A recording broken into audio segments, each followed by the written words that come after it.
নির্বাচনের দিনক্ষণ নিয়ে অনিশ্চয়তা রয়েছে বৃহত্তর রাজনৈতিক দল বিএনপি।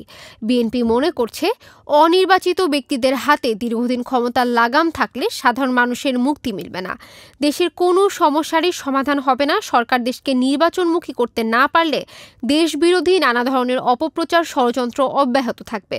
পতিত সরকার দেশ অস্থিতিশীল করার চেষ্টা চালাবে। বিএনপির মতে চলতি বছরের প্রথমার্ধে প্রয়োজনীয় সংস্কার কার্যক্রম শেষ করে পরবর্তী ৩ থেকে ৪ মাসের মধ্যে নির্বাচন অনুষ্ঠান সম্ভব। সর্বোচ্চ ২০২৫ সালের শেষ নাগাদ হলে তাতে আপত্তি থাকবে না তাদের।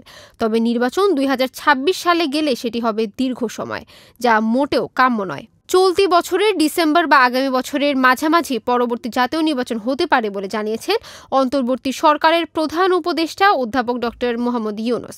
শনিবার বাংলাদেশ সফররত ব্রিটিশ এমপি রূপা হককে নির্বাচনের এই সম্ভাব্য সময় জানান তিনি। কিন্তু দেশের অন্যতম প্রধান রাজনৈতিক দল বিএনপি সহ অধিকাংশ দলই কবে নির্বাচন হবে তা নিশ্চিত হতে চায়।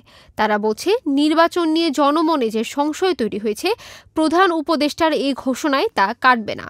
প্রয়োজনীয় সংস্কার ও নির্বাচনের সময় প্রশ্নে সুনির্দিষ্ট রোডম্যাপ ঘোষণা করতে হবে। বিএনপির দায়িত্বশীলরা জানান, ফেব্রুয়ারি থেকে ৩১ দফা নিয়ে সারা দেশে কর্মসূচিতে যাচ্ছে বিএনপি। এসব কর্মসূচি থেকে সুস্পষ্ট রোডম্যাপ ঘোষণার দাবি জানানো হবে।